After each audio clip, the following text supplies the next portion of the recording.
Assalamualaikum warahmatullahi wabarakatuh. Selamat datang di kanal Fitrah Media.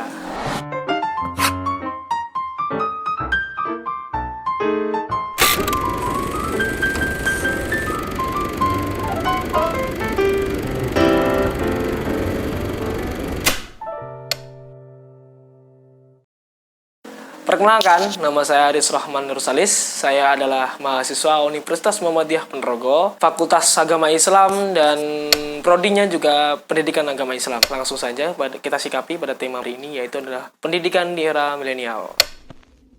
Menyinggung tentang pendidikan sendiri adalah sektor terpenting dalam kehidupan manusia. Kita perlu mengingat sejarah lagi. Dalam sisi sejarah, pendidikan pada tahun 1908 itu dirasa memang penting, karena pada saat itu pendidikan sangat minim sekali.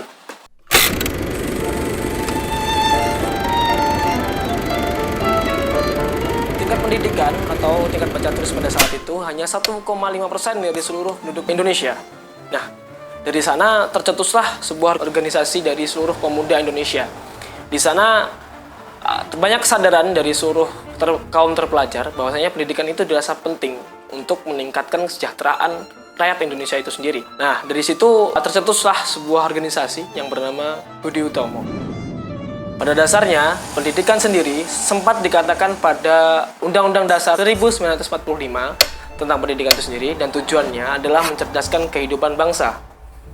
Nah, dari sana, pendidikan memang dalam Indonesia sendiri memang ditujukan untuk mencerdaskan kehidupan bangsa. Namun, pada saat ini, banyak sekali pendidikan yang hanya mementingkan kecerdasan, namun melupakan tentang apa nilai moral yang ada di dalamnya. Serta pentingnya kita menyikapi bahwasannya dunia pada saat ini dikenal dengan era teknologi atau globalisasi.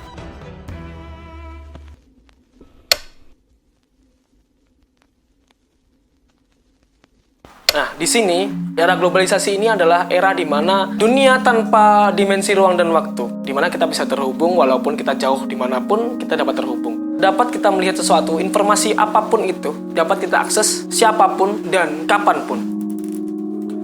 Maka, pendidikan sendiri perlu diarahkan untuk mencerdaskan kehidupan bangsa dalam menyikapi teknologi tersebut. Kita ambil satu masalah saja.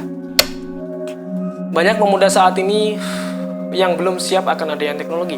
Banyak sekali pemuda yang terjebak pada dunia teknologi dan hanya mampu berkutat pada hal itu saja. Sehingga apa yang diharapkan dari bangsa Indonesia sendiri yang mampu siap dengan teknologi dan lain sebagainya, justru kita malah menikmati dan hanya menjadi konsumen semata, tidak bisa menjadi produsen itu sendiri dari teknologi. Sehingga pada saat ini Indonesia hanya mencapai negara berkembang, permasalahan yang begitu signifikan, dan bahkan sebenarnya kita bisa untuk menyikapi hal tersebut. Namun inilah permasalahan yang ada pada Indonesia. Nah, dengan teknologi pada saat ini, lalu kita perlu sikapi atau kita mengerti dulu bagaimana tujuan teknologi ini. Teknologi sendiri bertujuan untuk memudahkan seluruh kegiatan manusia.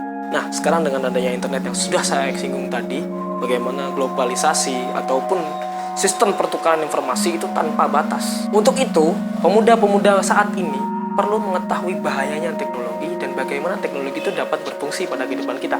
Kembali lagi pada konteks kita awal adalah pendidikan. Pendidikan pada saat ini, bahwasanya pendidikan di era Indonesia itu selalu berubah-ubah kurikulumnya.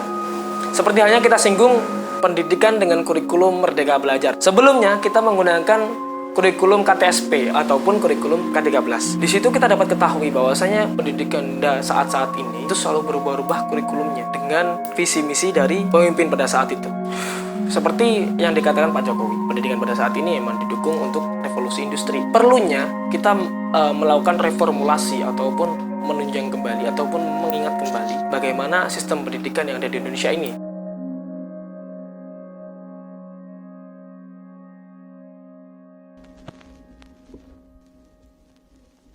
Untuk itu diperlukan reformulasi pendidikan dengan perkembangan teknologi yang seperti ini. Reformulasi ini ditujukan untuk menyikapi pendidikan yang pada saat ini notabene hanya seperti itu saja.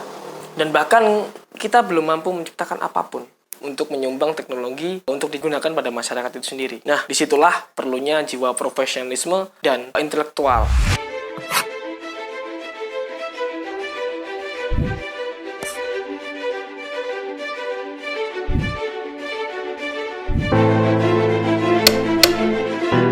reformasi konsep pendidikan ini dengan konsep bahwasanya organisasi ini adalah sesuatu hal yang penting, di mana Changemaker Hub atau sebuah ekosistem itu sangat diperlukan.